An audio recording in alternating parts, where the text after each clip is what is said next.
We now come to PMQs. Question 1, Colonel Monaghan. Happily, Mr Speaker. Question number. Prime Minister. Mr Speaker, this morning I had meetings with ministerial colleagues and others, and in addition to my duties in this House, I will have further such meetings later today. Colonel Monaghan.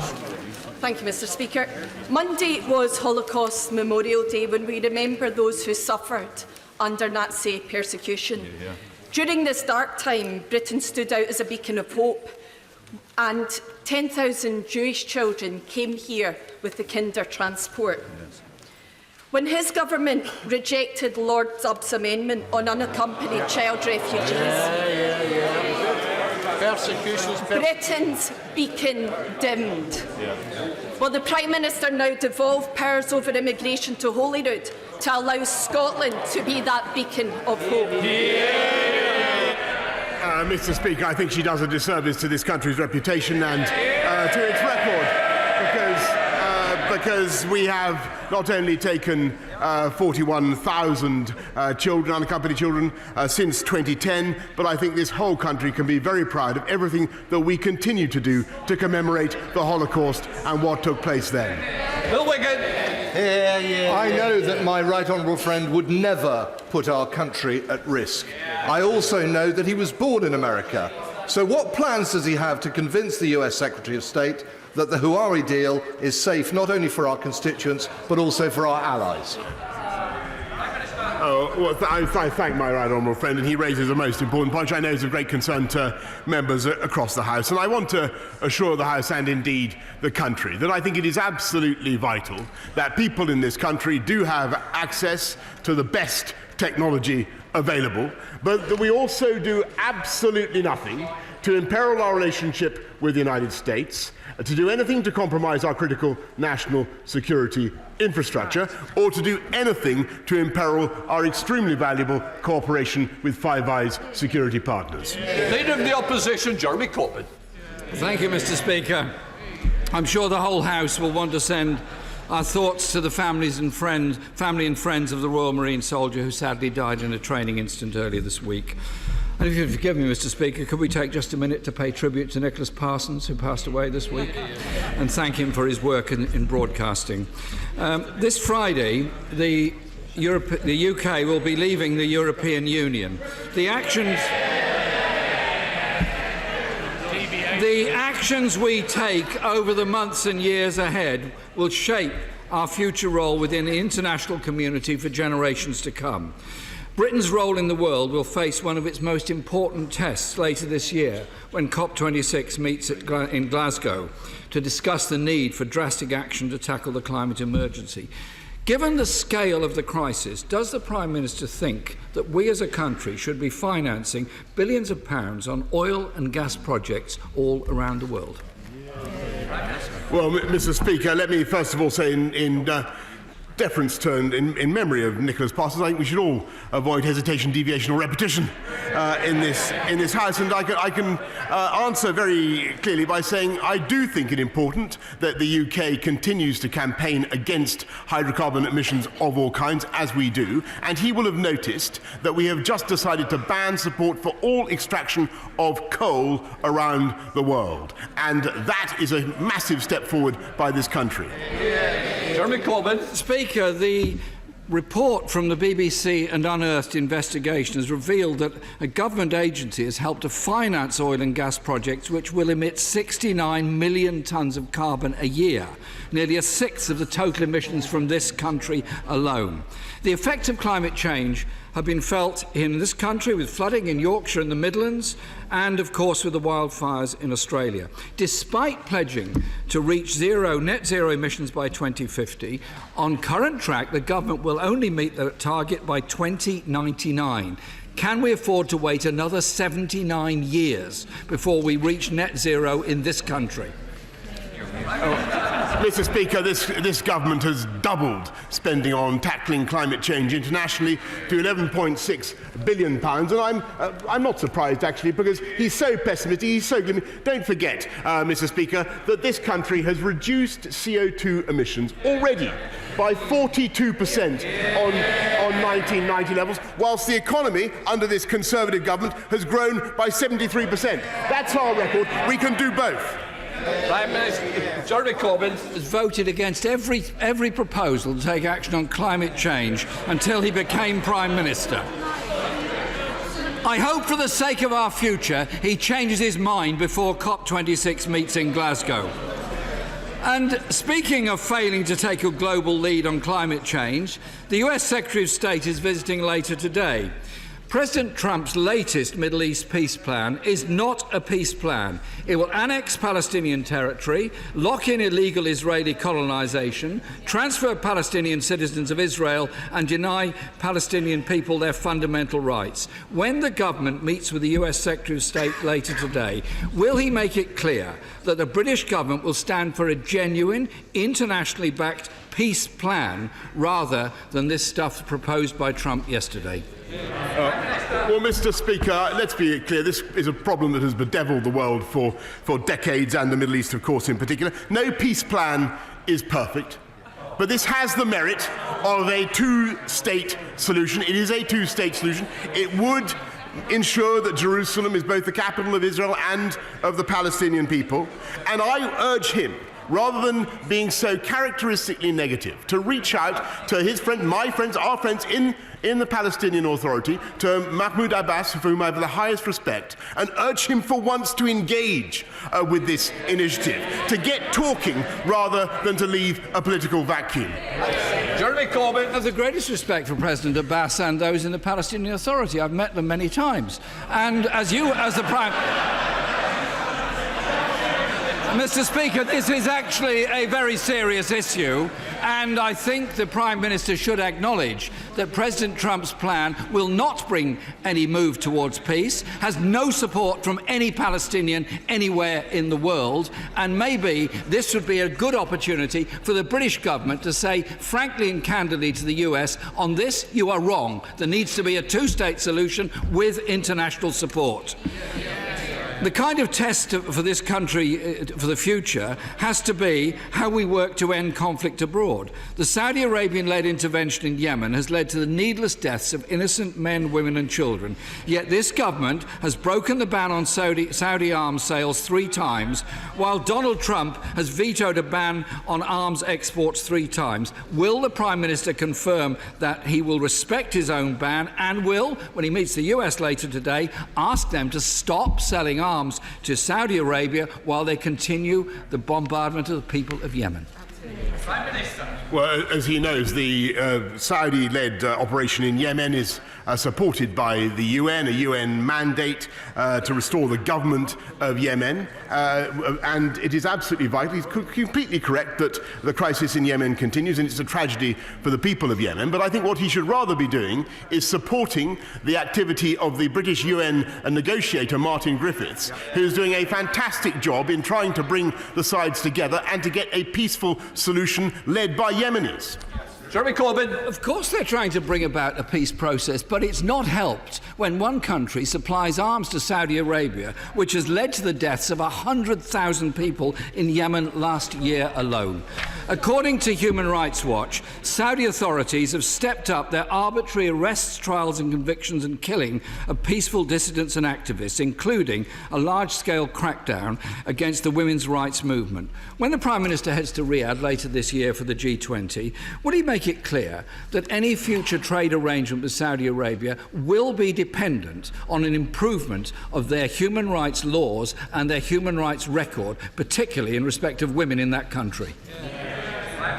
Well, Mr. Speaker, it won't have escaped the House's attention. The right honourable gentleman is a supporter and defender of the Iranian regime in Tehran, who have grossly exacerbated the tensions in Yemen by sending missiles to attack the civilian population of Saudi Arabia. And of course we raise human rights in Saudi Arabia. My right honourable Foreign Secretary raised the rights of women in Saudi Arabia only the other day. We will continue to do that, and we will do that ever more vigorously, ever more energetically, as we pursue our policy of a global Britain doing free trade deals around the world, which will give us the leverage to make exactly these points. Jeremy Corbyn.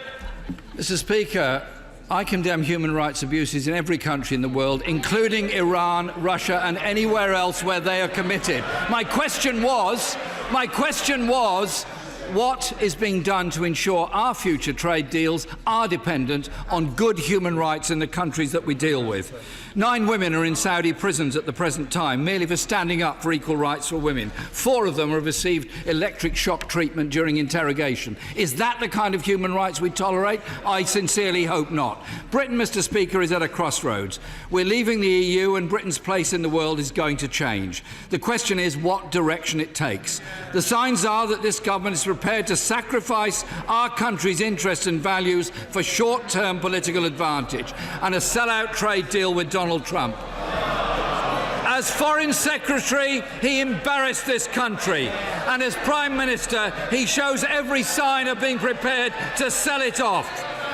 When will the Prime Minister accept the only chance of a truly internationalist Britain is to work with our global partners to tackle the climate catastrophe, expand trade, fight human rights abuses and promote peace? Thank God he's going. Mr. Speaker, the difference between this government and the way it treats international affairs and the Labour Party under the present leadership can be summarised as follows. This, in the Right Honourable Gentleman, is a leader of the Labour Party who has consistently stood up not just for Tehran, but for Vladimir Putin when he poisoned innocent people on the streets of this country. He has said he would scrap the armed services of the United Kingdom, he'd end our nuclear deterrent, and he'd abolish NATO, which has been the bulwark of our security for the last 70 years. Mr. Speaker, this is a government that is leading the world in tackling abuses, in sticking up for human rights, in championing the struggle against climate change, and in leading the fight that every single girl in the world should have access to 12 years of quality education.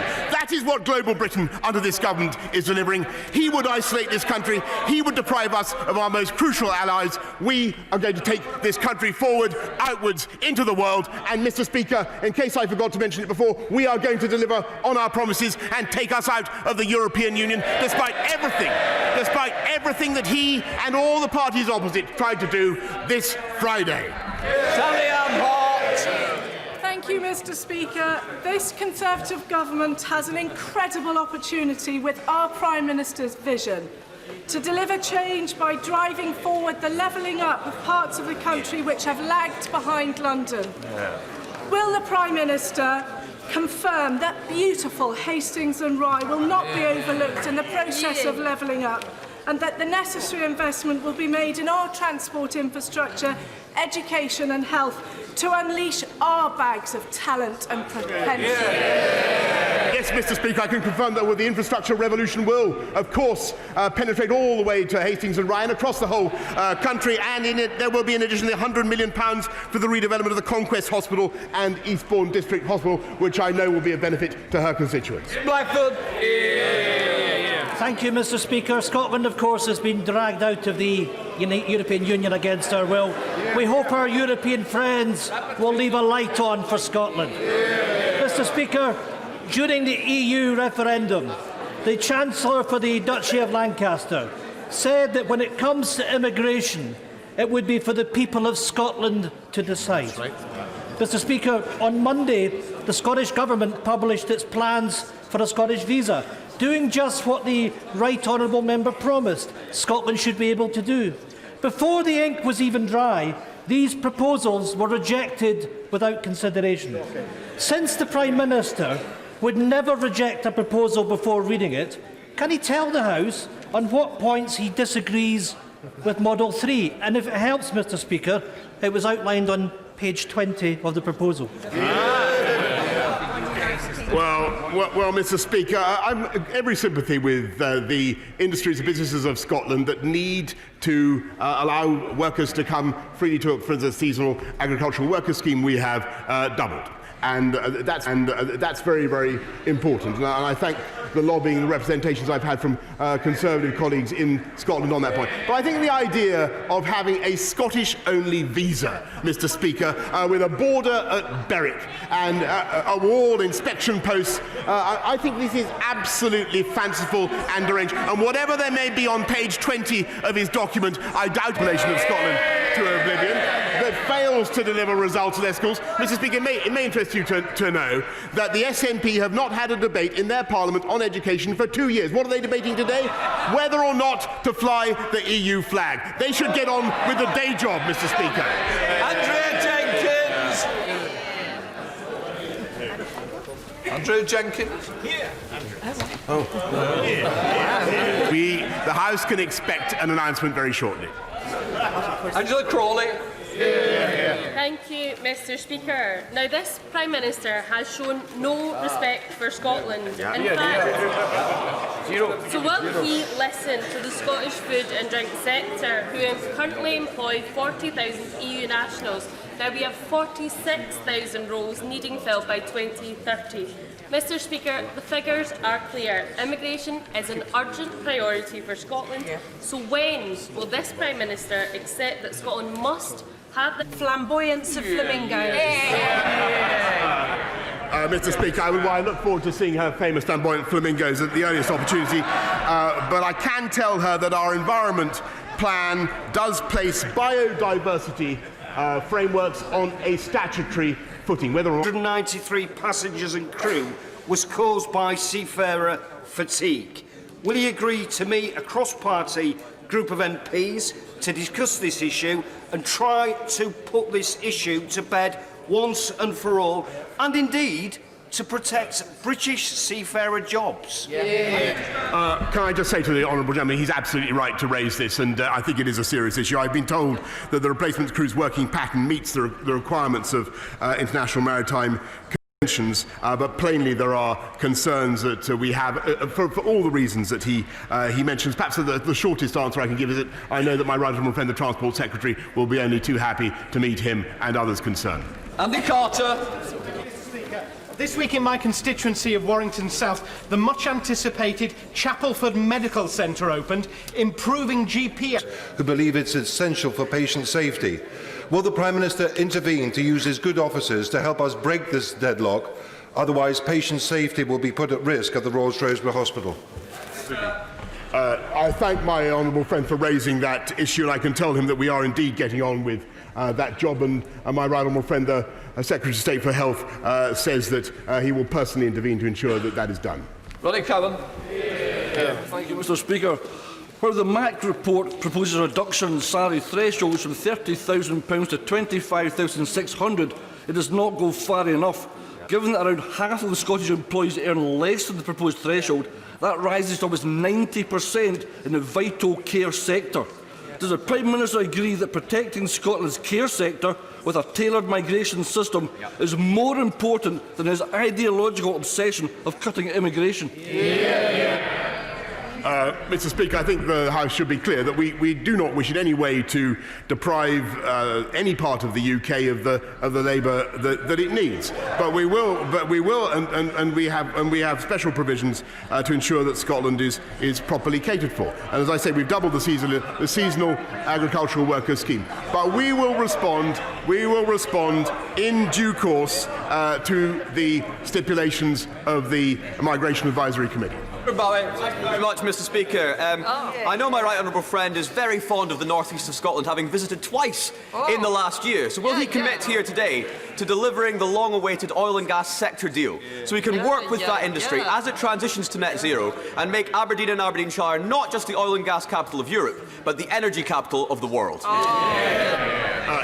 Yes, Mr. Speaker, and not only that, Mr. Speaker, but we can do it in such a way as to continue this country's reduction in hydrocarbon emissions. Mr. Speaker, the shortage of GPs has reached crisis point, and in his answer to the honourable gentleman, the Prime Minister did nothing to allay the fears and concerns of patients who are waiting weeks to see a GP now. People in training is all very well, but what's he going to do now to make sure patients can access GPs? Well, she's right to raise the point, but, Mr. Speaker, the number of GPs is already going up, and as I've just told the House, we are recruiting 6,000 more. Paul Hall. Thank you, Mr. Speaker.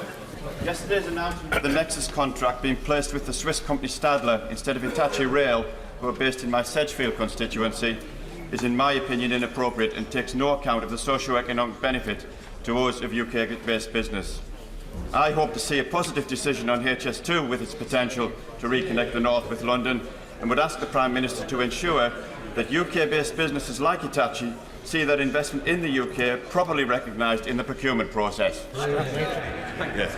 Well, Mr. Speaker, my honourable friend has personally raised the issue with me before, and I'm sure that his constituents will congratulate him on sticking up for their interests in the way that he does, and I can tell him that there will be a decision on HS2 very shortly if he can just contain his impatience a little bit longer. Johnson. Mr. Speaker, yesterday the EU published the Erasmus Plus programme annual report. It showed Edinburgh University as the top UK institution for sending students on the scheme. Incoming higher education EU staff stood at 4,970 across the UK. Educational benefits are clearly endless. Will the Prime Minister now prioritise talks on the UK's continued participation so we don't face any delay in joining the next cycle from 2021? Mr. Speaker, nothing in withdrawal from the EU stops UK students from being able to pursue their hopes, their dreams around the whole of the European Union, and we will ensure that that is the case. Mr. Speaker, this week sees the start of the second phase of the Grenfell inquiry. Will my right honourable friend agree with me that our thoughts are with those affected, and what we seek from the inquiry is the truth, the whole truth, and nothing but the truth as to what happened? Yes, Mr. Speaker, I think most people would agree that Sir Martin Morbitt was pretty unflinching in the first section of his report, and I have no doubt that he will be equally unsparing in the next. Mike Ainsworth. Thank you, Mr. Speaker. Prime Minister, is the BBC a mortal enemy of the Conservative Party or a cherished British institution that will be funded by the licence fee? Well, Mr. Speaker, I can certainly say that it's a cherished British institution and not a mortal enemy of the Conservative Party. Elliot Coburn. Thank you, Mr. Speaker. Epsom and St Helier NHS Trust is receiving £500 million thanks to this Conservative government. Will he agree with me that this is excellent news for Carshalton and Wallington patients, and encourage constituents to get involved with the consultation on where the new hospital should go? And I congratulate my honourable friend for speaking up for Carshalton and Wallington, and also drawing attention to investment in the NHS, which is increasing under this government, and for which we have now legislated, not just this year, not just next year, but for every year of this Parliament. Mohammed Yazid. Thank you, Mr. Speaker. I visited Grange Academy Special School in Kempston last week. The recent SIF bid to make desperately needed school improvements was turned down by the government. Will the Prime Minister urgently review the funding formula for both capital and revenue so send schools aren't disadvantaged simply because they have fewer pupils? Mr. Speaker, the Honourable makes an important point, but we are increasing funding for SEND schools by £780 million and ensuring that there are more SEND schools, but I'd be happy to look at the particular case that he raises. Derek Thomas. Thank you, Mr. Speaker. Half of the adult population in Cornwall and 40% of children have not seen an NHS dentist in the last year. Will my friend, the Prime Minister, who is a friend of Penzance and Cornwall, meet with me to see how we can resolve this inequality? I'm very happy to meet my honourable friend any time. Thank you, Mr. Speaker. Is the Prime Minister aware that the international strand of Glasgow's fantastic Celtic Connections Festival has been scaled back by almost 20% this year because of what the director Donald Shaw describes as the hassle and stress of sourcing visas for overseas artists? What is the Prime Minister's message to artists that want to come here and share their talents but are put off by an overcomplicated, extortionate application process that signals they're not welcome? Mr. Speaker, as he knows, that this government has already instituted new measures to ensure that people of talent who are contributing to this economy can come without let or hindrance. And I'm surprised that the director of the festival that he refers to is encountering any difficulties. If he really has a problem, then may I direct him to my right honourable friend, the Home Secretary. Dr. Kieran Mullen. Given the Prime Minister's proven track record in overcoming prevarication, procrastination, dither and delay, will he repeat that success and do as my other honourable friends have asked and get HS2 done? No. To secure jobs across the country and in Crewe and Nantwich? Mr. Speaker, I just want to reassure all my honourable friends and everybody of whatever persuasion they may be about HS2 across this chamber that there will be an announcement and a decision very shortly. I hope the Prime Minister has the humility to recognise that not everybody will be celebrating on Friday night. We've been promised that leaving the EU will bring power closer to the people, give us a greater say in our communities. Instead, there are many people who feel that they have so far been ignored and disempowered. Will he demonstrate his willingness to listen to all voices by meeting Plaid Cymru leader Adam Price and myself to discuss how Wales will win the tools to forge a better future? Well, Mr. Speaker, I certainly share her general sentiment that it's time for the whole country to come together. I think that Wales voted to leave the EU from memory, and I think it's time that we regarded this as a beginning. This is curtain up on a fantastic future for our country, and that is the frame of mind, may I respectfully suggest to the Right Honourable Lady and others, in which they should approach it. Order. I have a short statement to make. As Speaker of the House, this is a short statement by me. As Speaker of the House, I am committed to transparency, but I am mindful that the frank advice must be protected confidentially. To balance these principles, I have written to the Clerk of the House to establish a new procedure modelled on power of accounting officers to seek ministerial direction. The procedure will apply if I take a decision as Speaker which the Clerk of the House considers compromises a substantial breach of the standing orders or a departure from long-established conventions without appropriate authorisation by the House itself. In such a case, the Clerk of the House will be empowered to place a statement of his views in the library, and I will always make the House aware that this has been done. I am placing a copy of my letter in the Clerk of the House in the library, the letter from the Clerk of the House into the library.